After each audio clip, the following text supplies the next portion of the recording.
Hello, my dear friends. Today I would like to discuss what tea culture is and who it's generally for. Who might enjoy a mindful tea ceremony? Who is the target audience? I'm often asked about it, and I've already discussed this matter before. I would like to dedicate the episode specifically to this topic, since it's a really important one. For better or worse, tea culture is often associated with a specific subculture.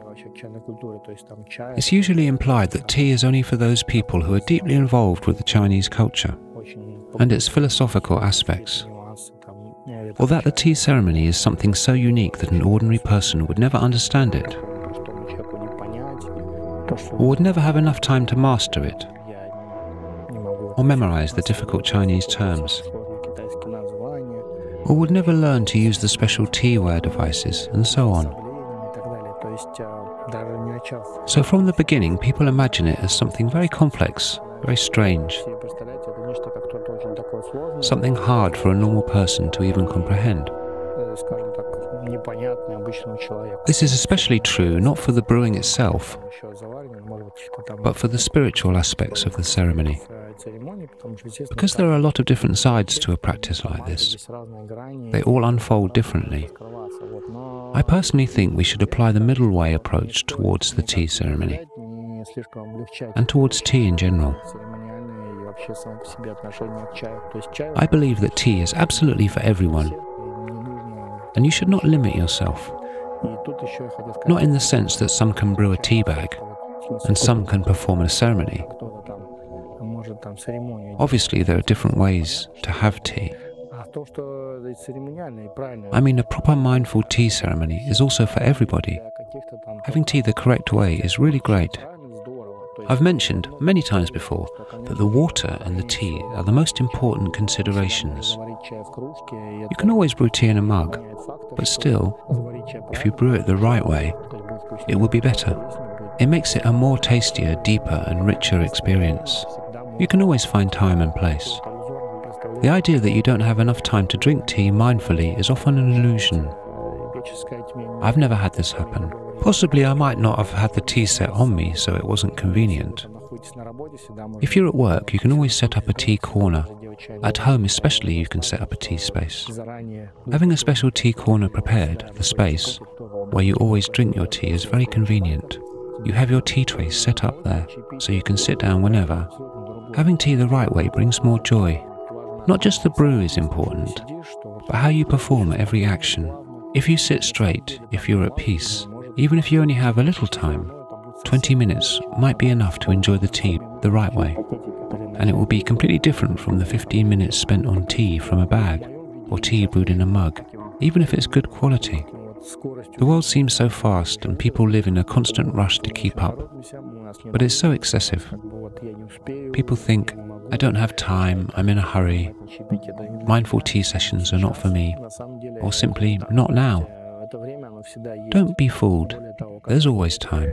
In fact, if you simply get up in the morning 20 minutes earlier than usual, you would definitely have enough time. Judging by what I do myself, people spend a lot of time on the internet.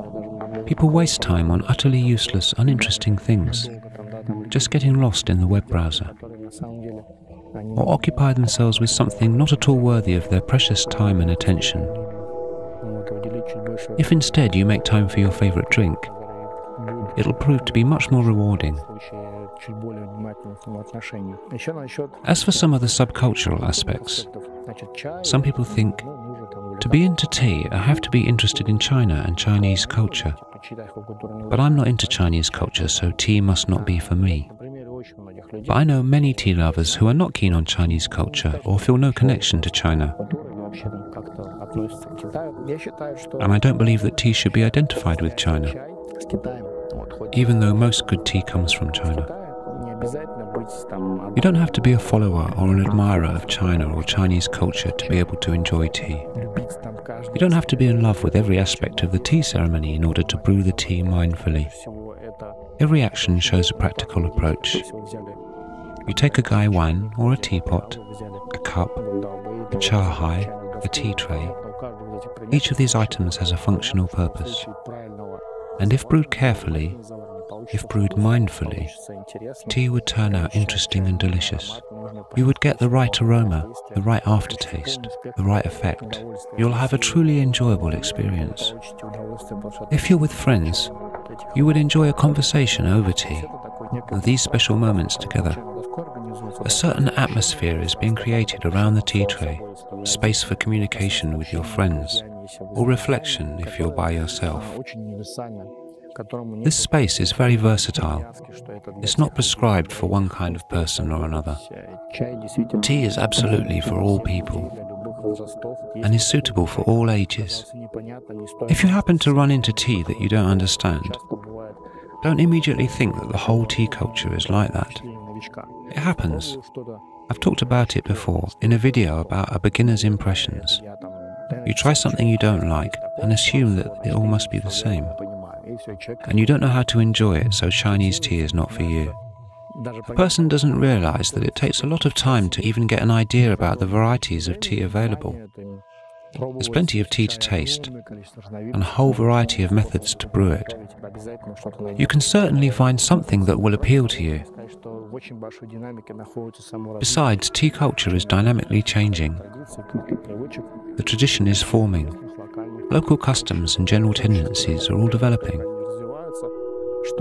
After so many years of learning about tea, I can't say that I know everything. I constantly come across something new. It happens all the time, and will never stop. For me personally, tea is absolutely limitless. It's a boundless field for exploration and fascination, for me to enjoy it myself and share it with my friends. You can delve deeper into it when you feel like it. But the main thing is not to fixate on one idea of what tea culture is, to not get indoctrinated. Tea is nothing and everything. Tea is a medium, a means of communication, and it's a drink. It's a versatile and universal thing, and it's cool. What can I say? Tea is for everyone. Enjoy your tea and see you soon.